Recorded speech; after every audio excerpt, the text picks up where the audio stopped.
उनकी एकदम आकस्मिक मृत्यु हो गई और पता नहीं चल पाया अभी तक पूरा कारण क्या है। पोस्टमार्टम का रिपोर्ट नहीं आया है, ठीक है, कि वो मृत्यु है कि वो हत्या है कि वो क्या है। सो हे गाइस, तो इस वीडियो में बात करेंगे आदित्य रंजन सर के बारे में।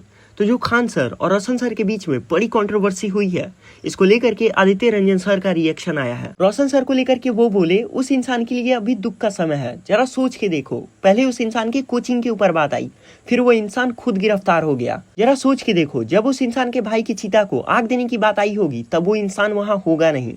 वक्त की यही बात है, जब चलता है तो बहुत अच्छे से चलता है, जब छीनना चालू करता है तो धीरे धीरे करके सब कुछ छीन लेता है।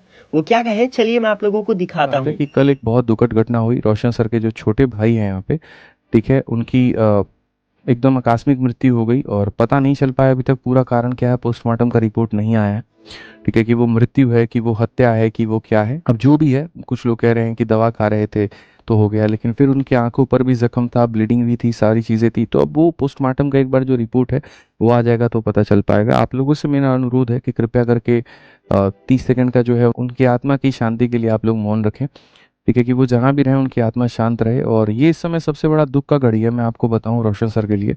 इसी को कहते हैं, आप देखिए कि जब आपका वक्त चल रहा होता है तो कितना शानदार होता है, लेकिन जब पलटता है ना, तो ऐसे कि आपको एक पल में सब धीरे धीरे धीरे धीरे आपसे छीनना शुरू कर देगा।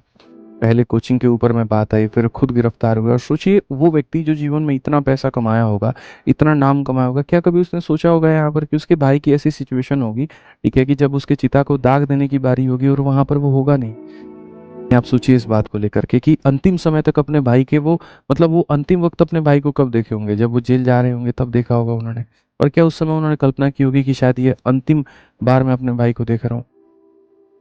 तो ये उनके लिए बहुत बुरा हुआ है। तो मैं आप लोगों से 30 सेकंड का एक चाहूंगा कि आप लोग मौन रखें और उनकी आत्मा को शांति मिले, बस मैं इतना ही चाहूंगा।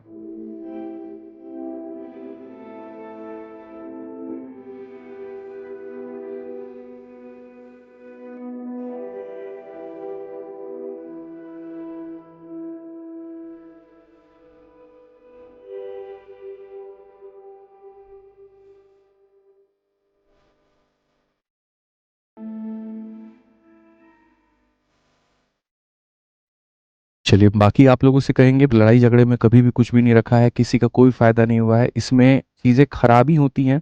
मतलब यहाँ पर नुकसान ही होता और कुछ नहीं होता। मैं पहले दिन से ये बात कहते आ रहा हूँ, ठीक है।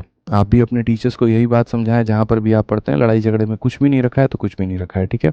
वैसे इन सभी चीजों को लेकर के आपका क्या कहना है, आप लोग कमेंट करके जरूर बताओ। और अगर आप लोग हमारे इस चैनल पर नए हो तो तुरंत वीडियो पे लाइक कर दो और याद से चैनल को सब्सक्राइब करके रख लेना।